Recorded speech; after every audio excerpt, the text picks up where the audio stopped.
안녕하십니까. 구역 파노라마를 진행하고 있는 장영훈 목사입니다. 한 주간 평안하셨죠? 네, 오늘은 4월 5일입니다. 네, 식목일입니다. 나무 많이 심으셨습니까? 어렸을 때는 학교에서 식목일이 되면 산에 가서 나무를 심는 행사도 하곤 했는데요. 어른이 돼 보니까 실제 나무를 심는 일이 거의 없더라고요. 얼마 전에 저 강원도에서는 산불이 크게 번져서 산에 있는 나무들을 많이 태웠습니다.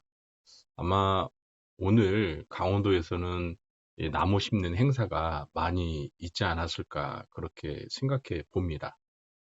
요즘 계절이 봄이다 보니까요. 이 봄 기운이 따사롭더라고요.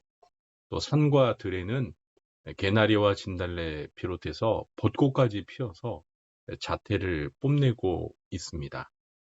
코로나로 인해서 우울하고 움츠렸던 우리 마음을 이 봄의 따사로운 기운이 밝게 녹여주는 것 같다는 생각을 하면서 잠시 하나님께 감사하는 시간을 가져보기도 했습니다. 자, 오늘은 구약 파노라마 제21강 잠언을 배워보도록 하겠습니다. 제가 준비한 강의안을 보면서 강의를 시작하도록 하겠습니다. 먼저 명칭에 대해서 알아보겠습니다.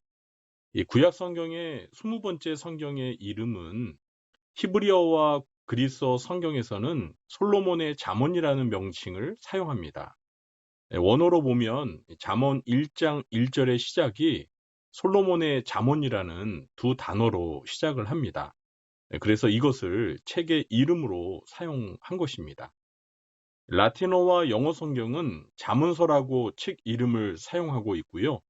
우리 한글 성경도 이것을 따라서 잠언이라는 명칭을 사용했습니다. 이 잠언이라는 말의 뜻은 교훈이나 경계가 되는 짧은 말입니다. 그래서 잠언을 읽어보면요. 짧은 문장으로 되어 있어서 암송하기도 쉽습니다. 그리고 내용은 우리에게 깨우침을 주는 격언이나 금언으로 가득 차 있습니다. 다음은 잠언의 저자에 대해서 알아보겠습니다. 잠언의 시작이 솔로몬의 잠언이라고 시작한다고 해서 이 잠언의 저자가 솔로몬 한 사람이라고 생각할 수 있지만 이것은 사실이 아닙니다. 잠언의 상당 부분을 솔로몬이 지은 것은 맞습니다. 그러나 전체가 솔로몬의 잠언은 아닙니다. 잠언은 전체가 31장으로 되어 있는데요. 솔로몬의 잠언은 1장부터 22장 16절까지, 그리고 25장부터 29장까지입니다.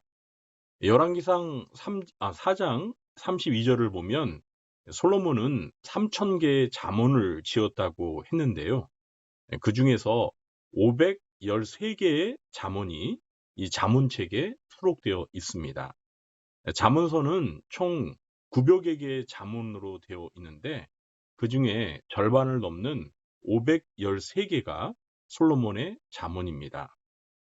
그리고 이름을 알 수 없는 지혜자들의 잠언도 포함하고 있는데요. 22장 17절부터 24장 34절까지가 해당합니다.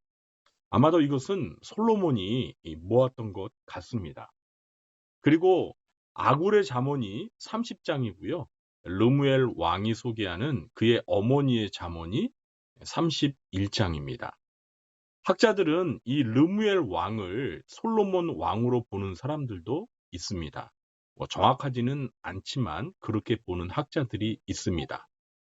이 아굴과 르무엘 왕에 대해서는 구약 성경의 다른 부분에서 전혀 언급을 하고 있지 않기 때문에 아는 정보가 없습니다.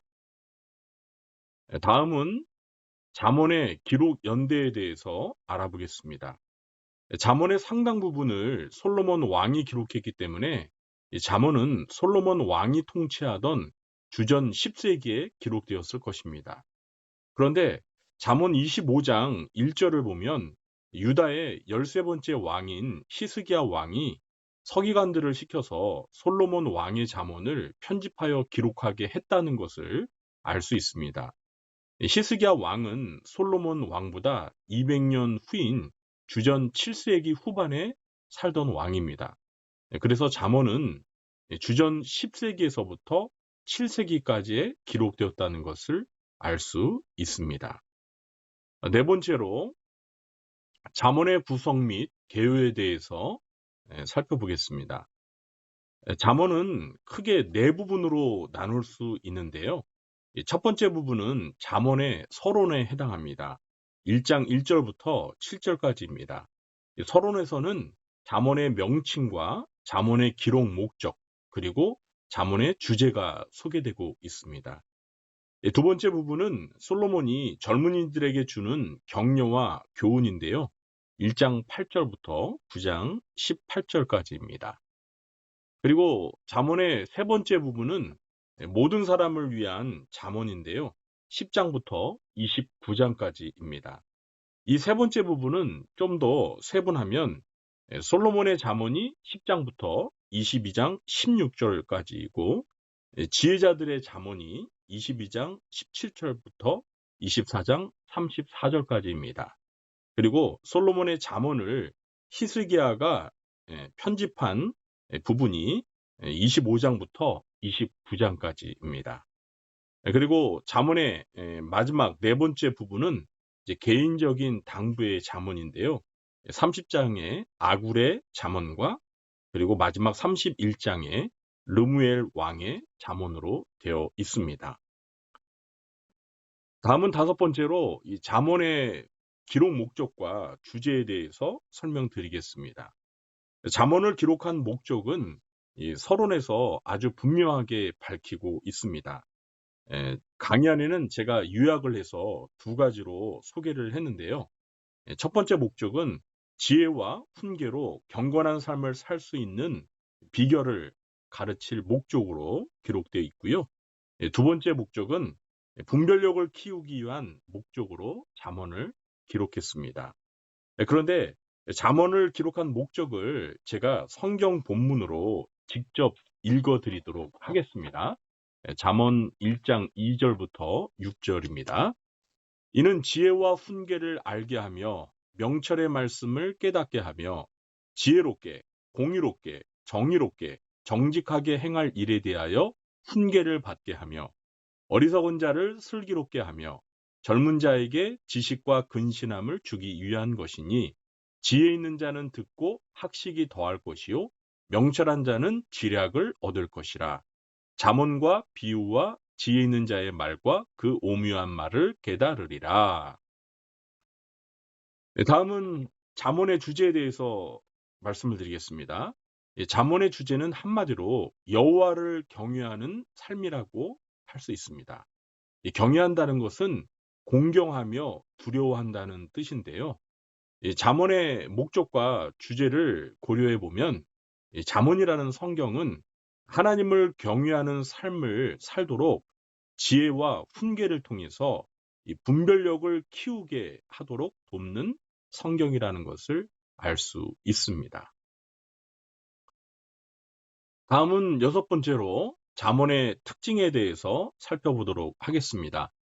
잠언의 특징 6가지만 살펴보겠습니다. 먼저 첫째로 잠언은 지혜로운 삶을 가능케 하는 삶의 다양한 주제와 관련하여 지혜와 훈계의 잠언을 제공해 주고 있습니다. 잠언은 정말 우리의 삶에 매우 실제적인 다양한 주제들을 총망라해서 다루고 있습니다. 예를 들면 지혜와 어리석음, 교만과 겸손, 공의와 보복, 게으름과 일, 가난과 부, 친구와 이웃, 사랑과 정욕, 분노와 다툼, 주인과 종, 삶과 죽음, 언어생활과 결혼생활 등 이 다양한 주제를 신앙적인 관점에서 다루고 있습니다. 그러므로 여러분들이 잠언을 많이 읽으면 우리 인생을 어떻게 지혜롭게 살아야 할지 매우 실제적인 방법들을 발견하게 될 것입니다. 두 번째 특징은 잠언은 욥기, 전도서, 아가서와 함께 고대 이스라엘 사회의 지혜 문학의 정수, 꽃이라고 할 수 있습니다. 잠언은 문학의 장르상 지혜 문학으로 분류할 수가 있습니다.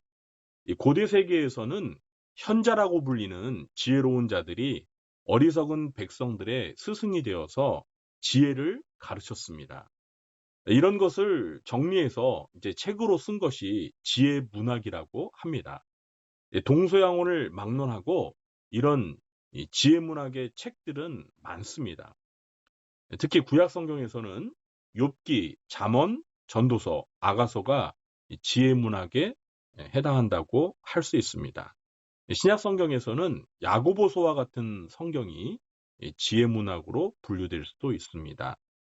야고보서는 이제 뭐 신약의 잠언이라는 그러한 별명이 있습니다. 세 번째 특징은 이 잠언의 핵심 단어를 하나 고르라고 한다면 단연코 지혜라고 할 수 있습니다. 자, 그런데 이 지혜는 과연 어떻게 얻을 수 있을까요? 잠언은 여호와를 경외할 때 지혜를 얻을 수 있고 지혜로운 삶을 살 수 있다고 가르칩니다. 잠언 1장 7절 말씀을 읽어보겠습니다. 여호와를 경외하는 것이 지혜의 근본이요 거룩하신 자를 아는 것이 명철이니라. 잠언 1장 7절이 아니라 잠언 9장 10절이네요. 제가 장절을 잘못 말씀드렸습니다. 네 번째 특징은 이 잠언에서 말하는 지혜는 단순히 두뇌가 명석한 것이 아니라 여호와를 알고 여호와를 경외하며 그의 뜻을 따라 살게 하는 힘이라고 할 수 있습니다. 사람들은 지혜하면 흔히 머리가 좋은 거, 영리하거나 IQ가 좋은 것이라고 생각을 합니다. 그러나 성경, 특히 잠언에서 말하는 지혜는 그런 의미가 아니라 여호와를 알고 여호와를 경외하며 여호와의 뜻을 따라 인생을 바르게 경건하게 살아가도록 돕는 이 분별력이라고 할 수 있겠습니다. 다섯 번째 특징은 잠언 8장에서는 이 지혜를 의인화해서 마치 사람처럼 묘사를 하는데요. 이것은 하나님의 지혜이자 지혜의 근원이신 예수 그리스도를 상징하는 것으로 이해할 수 있습니다. 그러니까 신약적인 표현으로 말을 한다면 잠언이 말하는 지혜를 깨달아 살게 될 때 지혜의 근원이신 예수 그리스도를 닮게 된다. 이렇게 말할 수 있는 것입니다. 그러니까 지혜로운 자의 가장 이상적인 분이 바로 예수 그리스도라는 것이죠. 잠언의 여섯 번째 특징은 이 지혜로운 자와 어리석은 자를 비교하며 대조하며 설명한다는 것입니다. 잠언에서 지혜에 대하여 설명을 할 때 지혜로운 자와 어리석은 자를 비교, 대조하면서 설명을 하는데요. 제가 실제적인 예를 한번 들어보도록 하겠습니다. 잠언 14장 15절, 16절입니다. 어리석은 자는 온갖 말을 믿으나 슬기로운 자는 자기의 행동을 삼가느니라. 지혜로운 자는 두려워하여 악을 떠나나 어리석은 자는 방자하여 스스로 믿느니라. 자, 이렇게 지혜로운 자와 어리석은 자를 비교하여 대조하여 설명하면요, 가르치는 내용을 훨씬 더 이해하기가 수월한 장점이 있습니다. 이렇게 비교 대조하여 설명하는 것은 일종의 그 잠언의 뭐 교수법이라고 할 수가 있죠. 매우 지혜로운 방식으로 지혜를 전달하는 그러한 방법이라고 말할 수 있습니다. 다음은 마지막으로 이 잠언의 교훈에 대해서 살펴보도록 하겠습니다. 잠언이 주는 교훈은 사실 잠언에 수록된 잠언의 수만큼 많다고 말할 수도 있습니다. 그러나 저는 이 모든 것을 포괄해서 잠언이 주는 교훈을 이렇게 정리하고 싶습니다. 지혜의 가치와 중요성을 깨닫게 해주며 하나님께 지혜를 구하여서 지혜로운 인생을 살도록 돕는다.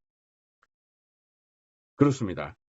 잠언은 가장 중요한 키워드가 지혜라고 말씀을 드렸는데요. 이 잠언은 정말 많은 지혜로 가득 차 있는 말씀입니다. 우리는 잠언을 읽으면서 지혜가 얼마나 중요한지 그 지혜의 가치를 깨닫게 됩니다. 잠언 3장 14절 말씀에 보면 지혜를 얻는 것이 은을 얻는 것보다 낫고 그 이익이 정금보다 낫다고 했습니다. 그리고 잠언 4장 7절에서는 지혜가 제일이니 지혜를 얻으라고 충고하고 있습니다. 자, 그러면 이렇게 중요한 지혜를 어떻게 하면 얻을 수 있을까요? 지혜를 얻는 방법 세 가지로 정리할 수 있을 것 같습니다. 제가 이 강의 안에는 쓰진 않았지만 세 가지를 말씀을 드리면은요. 첫 번째는 하나님께 지혜를 달라고 구하는 것입니다. 야고보서 1장 5절에 보면 너희 중에 누구든지 지혜가 부족하거든 모든 사람에게 후히 주시고 꾸짖지 아니하시는 하나님께 구하라. 그리하면 주시리라. 이런 말씀이 있습니다. 그렇기 때문에 누구든지 지혜가 부족하다고 생각하면 주저하지 말고 하나님께 지혜를 달라고 구하면 됩니다. 이렇게 지혜를 하나님께 구해서 지혜를 얻은 대표적인 사람이 있죠. 누굽니까? 바로 이 잠언을 기록한 지혜로운 왕 솔로몬입니다. 솔로몬은 하나님께 지혜를 구해서 지혜를 얻었습니다. 그러니까 여러분도 지혜가 부족하다고 생각하시면 주저하지 말고 하나님께 지혜를 구하시기 바랍니다. 그러면 하나님께서 반드시 지혜를 주실 거예요. 두 번째 방법은 하나님을 경외하는 마음을 가지면 됩니다. 하나님을 경외하는 것이 지혜의 근본이라고 잠언에서 말하고 있는데요. 이 지혜의 근본이라는 것은 지혜의 뿌리, 지혜의 시작이라는 것입니다. 그러니까 지혜롭게 되는 것은 하나님을 경외하는 것에서부터 시작된다는 말입니다.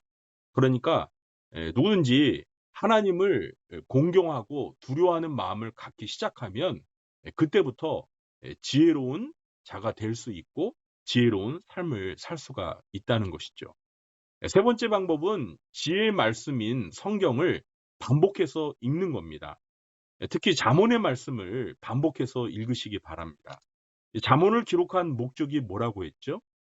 잠언 1장 2절서부터 6절을 읽어보면 어리석은 자를 지혜롭게 명철하게 만드는 것입니다. 또 지혜로운 자는 학식을 더해서 더 지혜롭게 만들기 위해서 이 잠언을 기록했다고 했습니다.